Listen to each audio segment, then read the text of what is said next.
जय भोले। महाकाल। महाकाल का माल किसने खाया? दोस्तों, और रतनलाल बोल रहा हूं और आप देख रहे हैं अम्बेडकर नामा। जब संसद में राजदंड हस्तांतरित किया जा रहा था, जंतर मंतर पे महिला पहलवान घसीटी जा रही थी। 850 करोड़ रुपए का महाकाल लोक 35-40 किलोमीटर प्रति घंटा की रफ्तार से चलने वाली हवा में ध्वस्त हो गई। आपने सोशल मीडिया पर सारे पिक्चर्स विजुअल्स आपने देखे होंगे। जहां पे मेटल लगना था, वहां पे थिन प्लास्टिक के महाकाल बनाए गए थे। धर्म है या धंधा? प्रधानमंत्री जी ने इनॉग्रेशन किया था। क्या है मामला? इस मामले को समझना जरूरी है और ये देश हित में है, क्योंकि धर्म के नाम पर धंधा ज्यादा है, धर्म कहीं है भी नहीं। गिरीश मालवीय साहब है, लगातार आप सोशल मीडिया पे पढ़ते हैं इनको, बहुत बढ़िया रिसर्च करके तब लिखते हैं और बहुत लंबे समय बाद आ रहे हैं अम्बेडकरनामा पर। हमारी शिकायत भी है कि बीच बीच में आते रहिए। मैं इनसे आग्रह करता रहता हूँ कि आइए, अपनी बात रखिए, बोलिए। उज्जैन उज्जैन बड़ा महाकाल का सेंटर, वहां पे जी। बनी थी 850 करोड़ रुपए की महाकाल लोक। ये लगता है मुझे नाग लोक से प्रभावित आइडिया था ये।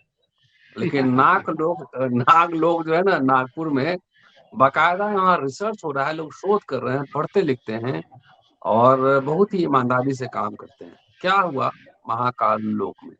इस एपिसोड में यही, लगातार सुनते रहिएगा, शेयर और सब्सक्राइब इसलिए करते रहिएगा, बच्चों को भी दिखाते रहिएगा, क्योंकि ये बातें आपको और कहीं नहीं सुनाई देंगी।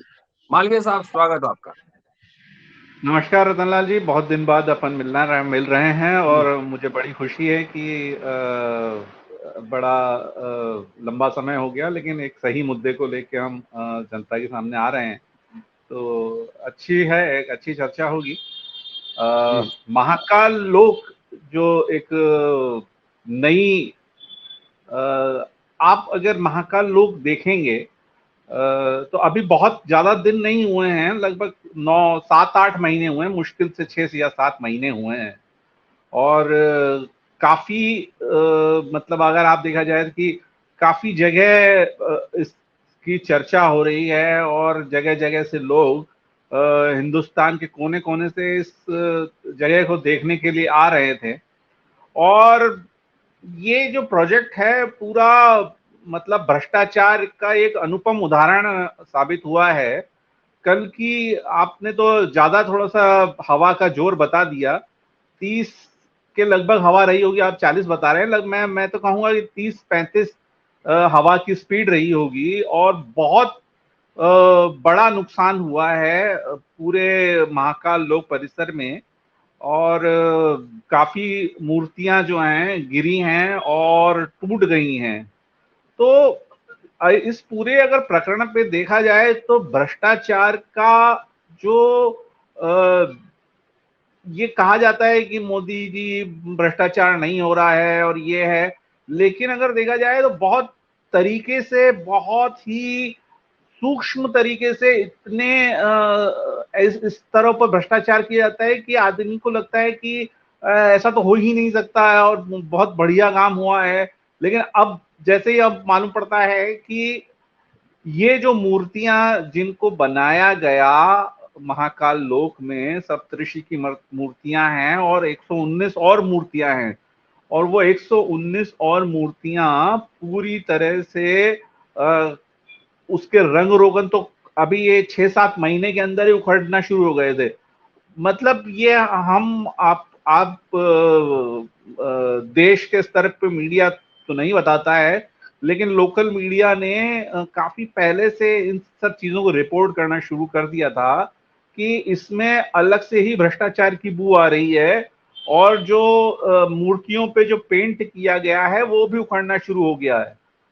आप मानेंगे नहीं, मैं अभी पिछले 1 महीना पहले ही महाकाल लोक एक शाम को देखने गया था और मैं देख के हैरान रह गया कि जिस तरह से वहां की मूर्तियों का रंग रोगन जो उखड़ रहा था, वहां के जो पेडिस्टल जिस पे वो मूर्तियां रखी गई थी उस पेडिस्टल पे वो मूर्तियां हिल रही थी। दरअसल मैं फैमिली के साथ गया था, तो मेरी पत्नी का भी कहना था कि जरा सी हवा थी और पेडिस्टल की जो रखी मूर्तियां थी ऊंचे ऊंचे, वो हिल रही थी। तो मुझे भी इस बात का आश्चर्य हुआ कि आखिर ये 15-15, 20-20 फीट ऊंची मूर्तियां जो बहुत बड़े एरिया बने 10-12 फीट को कवर करती हैं, 30 कई कोई मूर्तियां तो 40-40, 30-30, 40-40 फीट एरिया कवर कर रही हैं, वो मूर्तियां जरा सी हवा में थोड़ी सी अनबैलेंस हो रही थी और हिल रही थी। तो मुझे भी देख के इस चीज को आश्चर्य हुआ, और मैंने भी ये गौर किया कि जो वहां का वर्क है, जो आर्टिस्टिक वर्क किया गया है वहां पे, वो बड़ा ही कच्चे प्रकार का है। लोगों को बड़ा सुंदर दिख रहा होगा, लेकिन जो अभी उसकी असलियत तो जैसे अभी आप सामने आई गई आपके, कि वो मूर्तियां जो है वो धड़ाम हो गई हैं पूरे, मतलब 30-35 की प्रति किलोमीटर की जो घंटा की हवा चली है उसी के अंदर धड़ाम हो गई। तो ये चीजें तो ऐसा नहीं है कि प्रशासन को मालूम नहीं थी कि भाई जब हल्की सी हवा चलती थी मूर्तियां हिलती थी, या उसका रंग रोगन उतर रहा था तो किसी ने बताया नहीं। तो ये ऐसी बात नहीं है कि ये पूरा प्रकरण सबके बारे में नॉलेज था। और बड़ी बात तो ये है कि मध्य प्रदेश लोकायुक्त के पास ये प्रकरण जा चुका है कि महाकाल लोक में जमकर भ्रष्टाचार हुआ है, उसके पूरे टेंडर में जमकर भ्रष्टाचार हुआ है। यहाँ मैं थोड़ा सा एक आपको रतनलाल जी, मैं आपको एक बताना चाहूंगा कि ये जो प्रोजेक्ट्स हैं ये महाकाल लोक के, ये मूल रूप से एक वहां पे एक छोटी झील है, रुद्र सागर झील कहते हैं उस जगह को, और उसका जो कॉरिडोर है, एक पीछे से एक कॉरिडोर ले जाके उन्होंने महाकाल मंदिर के गेट पे छोड़ दिया है।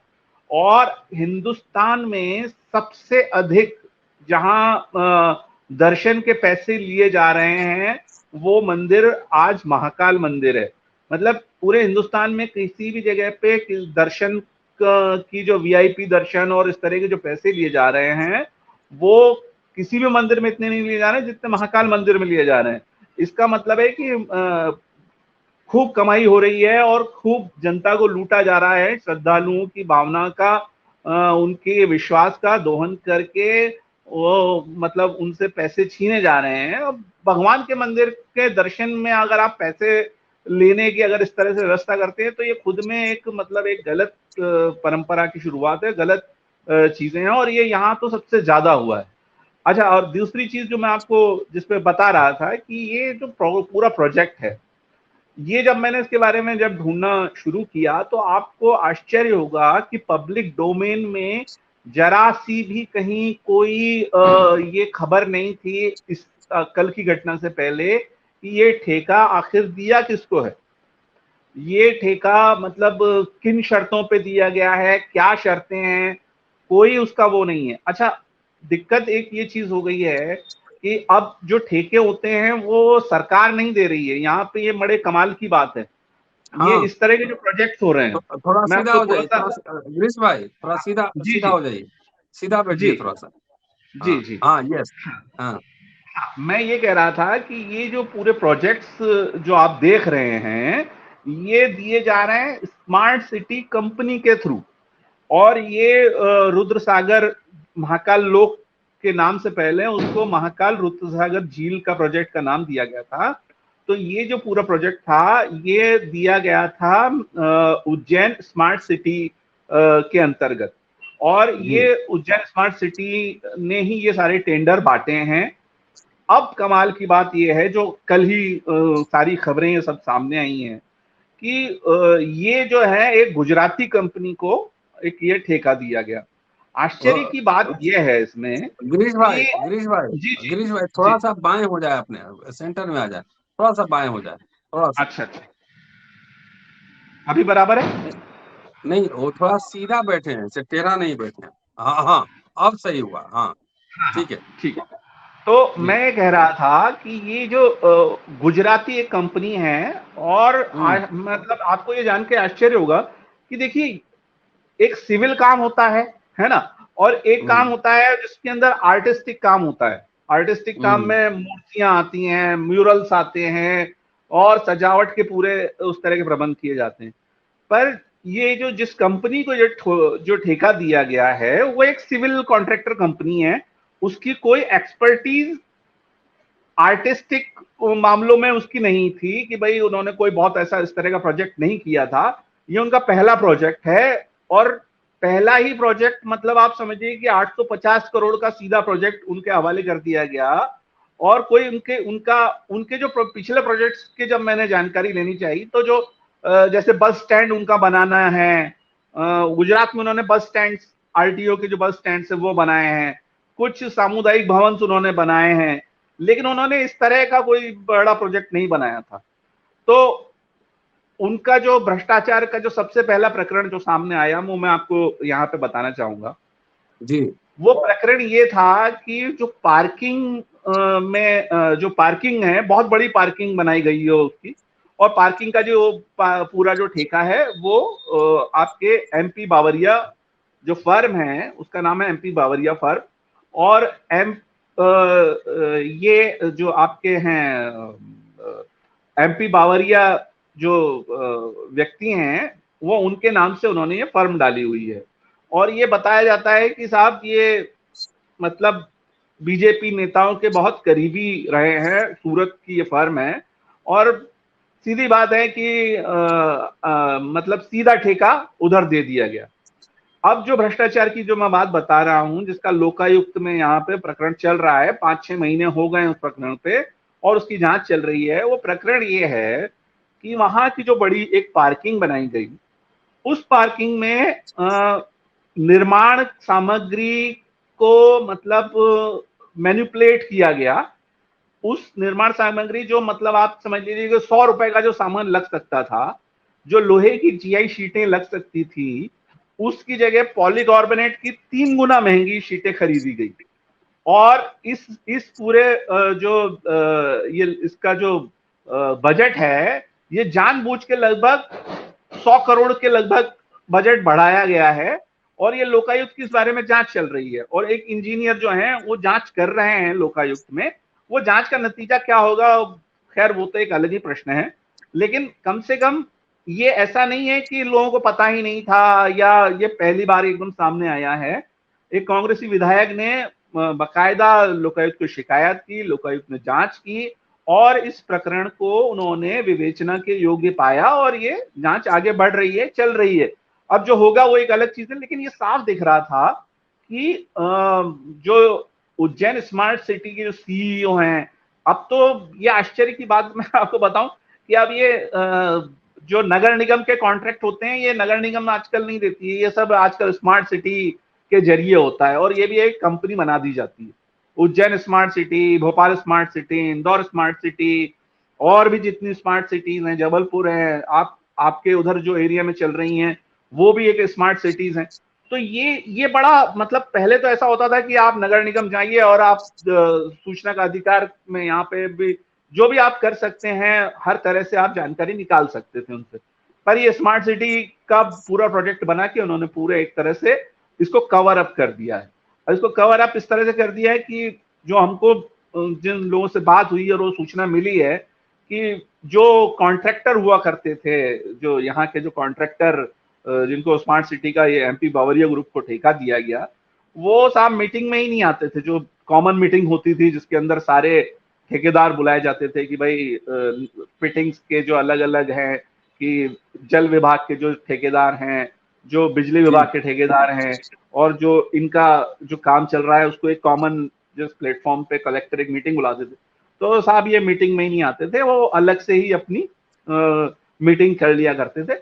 मतलब ये साफ तय था कि ये इनका बहुत ऊपर तक कनेक्शंस हैं और ये अलग से ही पूरा भ्रष्टाचार हो रहा है। ये लोकल अखबार जो छोटे अखबार हैं बेचारे, वो इसको लगातार रिपोर्ट करते आ रहे हैं। तो मैं ये आपसे कह रहा था कि लगातार लोकायुक्त में इस चीज के बारे में चर्चा चल रही। अब हुआ ये कि ये प्रोजेक्ट 11 अक्टूबर को प्रधानमंत्री ने इस प्रोजेक्ट का उद्घाटन किया है। मतलब अक्टूबर है तो आप समझ लीजिए कि वो जो बारिश का जो मौसम था वो लगभग पूरा बीत चुका था। अब ये पहली बारिश है, मतलब पहली ऐसी आंधी तूफान है मतलब आप समझिए कि अगर ये हल्की फुल्की अगर बारिश और होना शुरू हो जाती है, आंधी तूफान का मौसम और आ जाता है, अभी जुलाई अगस्त सितंबर अभी पूरा बाकी है, तो क्या हालत होगी वहां पे, और किस तरह से वहां पे उन सारी मूर्तियों की हालतें खराब होगी। अब एक और चीज मैं आपको यहाँ पे स्पष्ट करूं कि ये मूर्तियां जो होती हैं, देखिए मूर्तियां का जो निर्माण होता है, इस तरह की जो पब्लिक प्लेसेस पे लगती हैं, इसको मतलब आप मान के चलिए कि चौराहे पे भी बहुत आप मूर्तियां देखते हैं, बड़ी बड़ी मूर्तियां लगती है, छोटी छोटी मूर्तियां लगती है, हर तरह की मूर्तियां लगती है, पर वो मटेरियल जो होता है वो होता है मेटल होता है, या हैवी फाइबर होता है, या उस तरह का और जो ठोस मटेरियल होता है, जो मतलब सालों साल चले, उस हिसाब से वो मूर्तियां बनाई जाती है। पर यहाँ पे क्या था कि साहब ठेका दे दिया है, ठेका गुजराती कंपनी को दिया है, बड़े करीबी उनके रिलेशंस बताए जाते हैं बीजेपी और संघ नेताओं से, जो ठेकेदार का ग्रुप है उसके। तो यहाँ पे ये साफ नजर आता था कि ये फटाफट काम करके और पूरे काम को निपटा दिया जाएगा। हुआ भी यही है, 850 करोड़ का प्रोजेक्ट है, और आप देखेंगे कि अभी से ही उसका रंग रोगन पूरा निकलना शुरू हो गया है।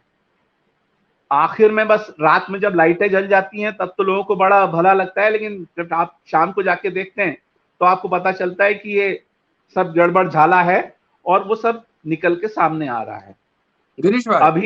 जी जी गिरीश भाई, एक सवाल। जी। बुद्धिस्ट स्ट्रक्चर जितना हजारों साल हो गए, हम्म, गुप्ता पीरियड के जो हिंदू स्ट्रक्चर कह सकते हैं, वैसे उस समय के लिए मैं हिंदू शब्द इस्तेमाल नहीं करूंगा, वो हम्म, स्ट्रक्चर बने हुए हैं आपके मध्य प्रदेश में ही है, खूब सारे हैं। बिल्कुल है सर। मुगल काल के सारे स्ट्रक्चर बने हुए हैं। बिल्कुल अंग्रेजों के बनाए पुल पर आज भी ट्रेनें चल रही हैं, दौड़ रही हैं, सरपट बिल्कुल राजधानी भी बिल्कुल। दौड़ रही है।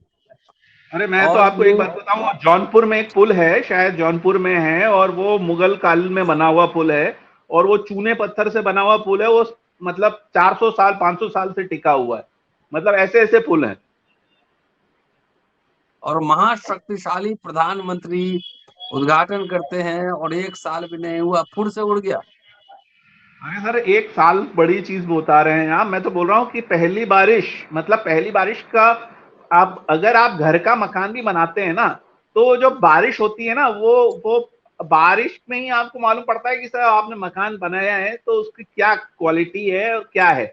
तो वो पहली बारिश में ही मतलब आप समझ लीजिए कि ये हालत हुई है। और आप सही बता रहे हैं कि जो स्ट्रक्चर जो भी बनाए जाते हैं, जो पुराने जमाने में चूना पत्थर को जोड़ के, शक्कर को, गुड़ को मिला के जो मिक्सिंग करके जो मटेरियल बना के पत्थरों को आपस जी। में चिपका के, और जिस तरह का भी एक आर्किटेक्चर हुआ करता था, वो आर्किटेक्चर आज भी टिका हुआ है, मतलब सैकड़ों साल हो गए उसको, वो आर्किटेक्चर आज भी टिका हुआ है। और जो मूर्तियां, जो ये मतलब जिसको आप हाईवे, आधुनिक युग बोलते हाईवे, हैं, बड़ा। जी। एक्सप्रेसवे, मूर्तियां, सब कुछ उड़ रहा है एक ही साल में। अरे ये तो एक वानगी है, ये पिछले पिछले पिछले बारिश में यहाँ इंदौर भोपाल होशंगाबाद जो रोड है, वो पूरा का पूरा बह गया था। मतलब आप समझिए कम से कम बहुत लंबी सड़क थी वो, पूरी नर्मदा की एक मतलब कोई छोटी मोटी नदी है, सहायक नदी है, वहां से उसका पुल है, वो पूरा पुल बह गया। मतलब ये साफ दिखता है कि किस तरह से भ्रष्टाचार किया जाता है यहाँ पे। और ये तो बहुत अच्छा उदाहरण ये जो सामने आया है, ये तो जनता को सोचना चाहिए, समझना चाहिए कि ये किस तरह से ये चीजें की जा रही हैं। जो ये आपका मूर्तियां जो हैं वो ध्वस्त हो गई हैं। और सबसे खास बात जो मैं आपको इसमें ये मैं बताना चाह रहा था, और आपने भी वो जो स्ट्रक्चर का प्रश्न किया, जो स्ट्रक्चर होता है वो ठोस बनाया जाता है ताकि वो चले, उसके अंदर मतलब ज्यादा नुकसान ना हो। पर यहाँ पे जो पूरा स्ट्रक्चर था, पहली बात तो वो पोला स्ट्रक्चर है। अगर आप वो फोटो भी जो सोशल मीडिया पे हैं, मीडिया में हैं, अगर आप देखेंगे तो वो पूरे हॉलो मूर्तियां हैं। हॉलो मूर्तियां होने में कोई बुराई नहीं है, देखिए हॉलो मूर्तियां बनाई जाती हैं और वो सही भी रहती हैं, लेकिन उसके अंदर भी स्ट्रक्चर एक सपोर्ट दिया जाता है, जो स्टील की फ्रेम्स होती हैं, जो जी, जी। उसको पूरा पेडिस्टल से उसको जोड़ा जाता है। ऐसा नहीं है कि वो मूर्तियां हैं तो आप हॉलो नहीं बना सकते, हॉलो बनाई जा सकती हैं, लेकिन उसको उस तरह से उसको बेस बनाया जाता है, अंदर पूरा स्ट्रक्चर बनाया जाता है, फिर वो हॉलो मूर्तियों का एक काम होता है। वो हॉलो मूर्तियां इस तरह से नहीं लगाई जाती कि आप 6-7 महीने में उड़ जाएंगी। सबसे पहली बात तो आप मेटल की बनाएंगे। अष्ट धातु की मूर्तियों की बड़ी महत्ता है। अष्ट धातु नहीं बना सकते, आप पत्थर की बनाइए। पत्थर की नहीं बना सकते, आप फाइबर ग्लास की बना सकते हैं। फाइबर ग्लास की भी बनाइए, वो भी बहुत मजबूत होती हैं। लेकिन ये जो एक नया मटेरियल इन्होंने यूज किया, ये प्लास्टिक फाइबर है। अब ये प्लास्टिक फाइबर कहने को तो बड़ा मजबूत है, लेकिन उसके अंदर आपको जो स्ट्रक्चर डालना सपोर्ट चाहिए था सपोर्ट स्टील का, हाँ, जो स्टील का स्ट्रक्चर डालना चाहिए था वो नहीं डाला गया, और वो नतीजा आप देख ही रहे हैं कि वो धड़ाम हो गई हैं और गिर पड़ी। गिरीश भाई, और वो भी इस गिरीश दिन, भाई, वो भी जिस दिन प्रधानमंत्री नई संसद का उद्घाटन कर रहे हैं। हाँ मतलब आप समझिए कि कितनी अशुभ घटनाएं जिसको बोलते हैं। वैसे शुभ और अशुभ में मैं ज्यादा विश्वास नहीं रखता, लेकिन एक कहने में तो बात आती है कि ये जिस तरह का क्या भगवान महाकाल का प्रकोप ही है एक तरह से देखा जाए तो, वो रुष्ट हो रहे हैं। तो ये है सारी चीजें। गिरीश भाई, जी आपकी फैमिली पूरी आर्टिस्टिक फैमिली है, फादर भी थे, भाई भी है। जी जी आर्टिस्टिक नजरिए से तो देखेंगे ही, लेकिन महाकाल का पैसा खा जाना, और ये 40% था कि 80% था, क्या था मामला? ये तो बड़ा घोर अपराध है और पाप लगेगा। जिस बिल्कुल समय पार्लियामेंट का उद्घाटन चल रहा था, उस समय महाकाल वहां पर रुष्ट हो गए, उड़ गए पूरा बिल्कुल हवा में। बिल्कुल रुष्ट हो जी। गए हैं। और मैं ये आपसे यही कह रहा हूं कि वो जो मूर्तियों की जो क्वालिटी है, जो बनाया जाना चाहिए था, वो बिल्कुल भी नहीं बनाया गया। सिर्फ सिर्फ ऊपर की लीपापोती कर दी गई अच्छी, और अंदर कुछ भी नहीं था। अंदर कोई मतलब जो आप पेडेस्टल बनाते हैं, जो बेस बनाते हैं, उस बेस पे उन मूर्तियों को जब आप रखते हैं, तो उन मूर्तियों को रखने में और उन मूर्तियों के अंदर एक स्ट्रक्चर लगाने में आपको, वही तो है सिविल इंजीनियरिंग का काम क्या है। अगर आप यही काम अगर आप फेल हो रहे हैं, तो इसका मतलब है कि आपको वो काम आता नहीं है और आपको वो गलत तरीके से ठेके दिए गए हैं। तो ये तो साफ साफ भ्रष्टाचार दिख ही रहा है। अब दिक्कत क्या होती है कि यहाँ पे आप आरटीआई लगाएं, आपको जवाब नहीं दिया जाएगा। आप पूछे कि आप कितने में ठेके दिए गए थे, किस मटेरियल को बनाने की, मूर्तियों का बनाने का आपका जो निविदा है उसमें भी तो लिखा होगा ना कि साहब इस मटेरियल की जी। मूर्तियां बनाई जाएगी। तो ये क्या करते हैं, जो जो अब गुजराती कंपनी है, तो वो अपने हिसाब से शर्तों में बदलाव करवा लेती हैं। और यही हुआ, जो हम्म। भ्रष्टाचार का प्रकरण है उसमें भी यही हुआ है। उसमें ये हुआ है कि जो जो मटेरियल जो बताया गया था, उससे 10 गुना ज्यादा महंगा मटेरियल खरीदवाया गया कि साहब जल्दी है, काम करना है और हमको ये कंप्लीट करके देना है, तो महंगा मटेरियल लगाना पड़ेगा। और इसी के अंदर 100 करोड़ का घोटाला हो गया। तो ये तो साफ दिखता है। लेकिन दिक्कत ये है, अब बोल रहे हैं कि अच्छा आप एक मूर्तियां बनाएंगे तो उसकी एक लाइफ भी होती है साहब, कि ये मूर्ति हम्म। हम जो बना रहे हैं 100 साल चलेगी। अभी इन्होंने गुजरात में सरदार पटेल की मूर्ति बनाई, एलएनटी को ठेका दिया। एलएनटी ने चाइना से मूर्ति बनवाई, अब कहीं से ही मनवाई हो, लेकिन वो मूर्ति स्ट्रक्चर तो खड़ा है। और वो मतलब एक ये भी होता है स्ट्रक्चर डिजाइन में, ये भी देखा जाता है कि इतनी तेज हवा आएगी तो इस मूर्ति पे क्या प्रभाव पड़ेगा, अगर साइंटिफिक भूकंप आएगा प्रोसेस तो है, ये, साइंटिफिक, हाँ, हाँ, तो साइंटिफिक ये प्रोसेस है सारी, वो। बिल्कुल ये सारा प्रोसेस होता है। अब आप 30 किलोमीटर प्रति घंटा की रफ्तार की हवा चली और आप मूर्ति आपकी उड़ गई, तो इसका मतलब है कि आपने कहीं ना कहीं गलत मटेरियल का यूज किया है। आपने कहीं ना कहीं गलत जो पेडिस्टल्स हैं उनसे उनको जोड़ा नहीं है। आपने उस पूरे काम में कोई ना कोई कोताही की है। अच्छा, और सबसे बड़ा आप मैं देख के आज आश्चर्यचकित रह गया, जब इन मतलब उज्जैन कलेक्टर से पूछा गया कि साहब इनकी आप जांच करवा रहे हैं या नहीं करवा रहे हैं, तो उन्होंने हम्म। साफ मना कर दिया कि हम इस प्रकरण में कोई क्या जांच की कोई जरूरत ही नहीं है। वो तो हवा चली और मूर्ति गिर गई, उसमें किसी का क्या दोष। मतलब ये साफ दिख रहा है कि भारी बेशर्मी की बात की जा रही है यहाँ पे, कि आपको दिख रहा है ये मूर्तियां गिरी हैं, हाथ टूट गए हैं, मुंह टूट गया है मूर्तियों का, लेकिन आप कह रहे हैं कि वो तो हवा चली और गिर गई। अरे तो फिर ऐसे कैसे जिम्मेदारी तय कर रहे हैं? आपने मूर्तियों की कोई लाइफ के बारे में ये कोई क्लॉज डाला होगा या नहीं डाला होगा कि भाई ये मूर्ति है तो ये 50 साल चलेगी, 25 साल चलेगी, या क्या मटेरियल आप लगाएंगे, इसका कुछ है कि नहीं? मतलब ये पूरी तरह से भ्रष्ट प्रशासन है। यहाँ पे भ्रष्टाचार इतना है कि हर आदमी बस एक दूसरे को बचा रहा है। आप भक्तों की वॉल पे जाके देखिए, वो बोल रहे हैं कि साहब वो तो पत्थर की मूर्ति बननी थी तो अभी लगा दी उन्होंने, वो बाद में बदल देंगे। तो भैया वो बदल देंगे, इसका कहाँ है? इसका टेंडर में पूरा इसका जिक्र है क्या कि जिन्होंने मूर्ति बनाई थी वो बदल के देंगे आपको, या मेटल की बना के देंगे, या पत्थर की बना के देंगे? ये पूरे टेंडर की शर्तों में लिखा है। दिक्कत यहाँ पे यही है कि ये जो पूरे इस तरह के काम किए जाते हैं, इसके अंदर पूरी तरह से गोपनीयता बरती जाती है, और गोपनीयता बरत के पूरी तरह से भ्रष्टाचार किया जाता है, शर्तों में मनमाना बदलाव किया जाता है। मैं तो एक प्रकरण अभी इसी कंपनी का देख रहा था, तो इन्होंने क्या किया, जो निविदा की जो राशि होती है, मान लीजिए कि 50 करोड़ का एक बिल्डिंग का ठेका है और उसकी 50 करोड़ की न्यूनतम राशि है, इन्होंने 45 करोड़ का ठेका उठा लिया। आप आश्चर्य करेंगे कि जब गवर्नमेंट कह रही है कि 50 करोड़ न्यूनतम मूल्य है, इन्होंने 45 करोड़ कैसे भर दिया? और जब 45 करोड़ भरना है तो 100% इन्हीं को मिलना है। अब वो यही सब काम होते हैं उसके अंदर कि मटेरियल में अपने हिसाब से आप एडजस्टमेंट कर लीजिए और बता दीजिए कि साहब ये तो इतना जल्दी करना है तो हमको ये मिक्सिंग करना पड़ेगी, उस तरह से करना। मतलब ये पूरी तरह से अंधा भ्रष्टाचार चल रहा है इस गिरीश भाई, जब जी पार्लियामेंट का उद्घाटन हो रहा था, राजदंड हस्तांतरित किया जा रहा था, उस समय जी मूर्तियां हवा में तैर रही थी और हिंदू मान्यताओं के हिसाब से जी खंडित मूर्तियां शुभ नहीं मानी जाती हैं। बिल्कुल ये सर, क्या कोई बिल्कुल। है? मैं तो नास्तिक देखिए आदमी हूँ।